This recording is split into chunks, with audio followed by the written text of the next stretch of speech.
கோவை மாநகரில் விபத்துக்களை குறைப்பதற்காகவும் போக்குவரத்தை சீராக நடத்துவதற்காகவும் பல்வேறு நடவடிக்கைகளை கோவை மாநகர காவல்துறை எடுத்து வருகின்றது. அதன் ஒரு பகுதியாக சாலை விதிகளை மீறி பயணிக்கக்கூடியவர்களுடைய பட்டியல்களை எடுத்து அவர்கள் மீது அவ்வப்போது விதிமீறல்களுக்கான வழக்கு பதிவு செய்யப்பட்டு வருகின்றது.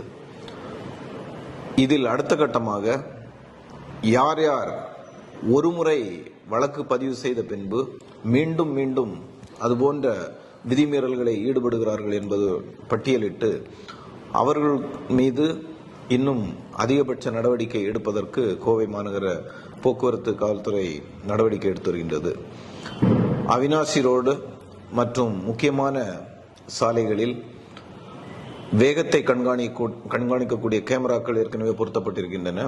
இந்த வேகத்தை கண்காணிக்கக்கூடிய கேமராக்கள் ஒரு குறிப்பிட்ட வேகத்திற்கு அதிகமாக செல்லக்கூடிய வாகனங்களுடைய எண், அதனுடைய முழு போட்டோ, வீடியோ, ரெஜிஸ்ட்ரேஷன் நம்பர் எல்லாத்தையுமே ரெக்கார்ட் பண்ணி கண்ட்ரோல் ரூமுக்கு தொடர்ந்து அனுப்பப்பட்டு வருகின்றது.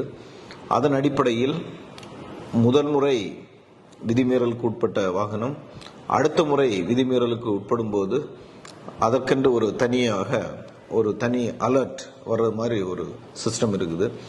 ஸோ அதன் அடிப்படையில் அந்த மாதிரியான வாகனங்களை கண்டறிந்து அவர்கள் மீது அதிகபட்ச நடவடிக்கை எடுக்க காவல்துறை உத்தேசித்துள்ளது. இதனுடைய முக்கியமான நோக்கம் விபத்துக்களை கட்டுப்படுத்துவதும் சாலையில் விதிகளை கடைபிடித்து செல்லக்கூடிய மக்களினுடைய பாதுகாப்பை உறுதிப்படுத்துவதற்காகவும் இந்த நடவடிக்கை எடுக்கப்பட இருக்கின்றது.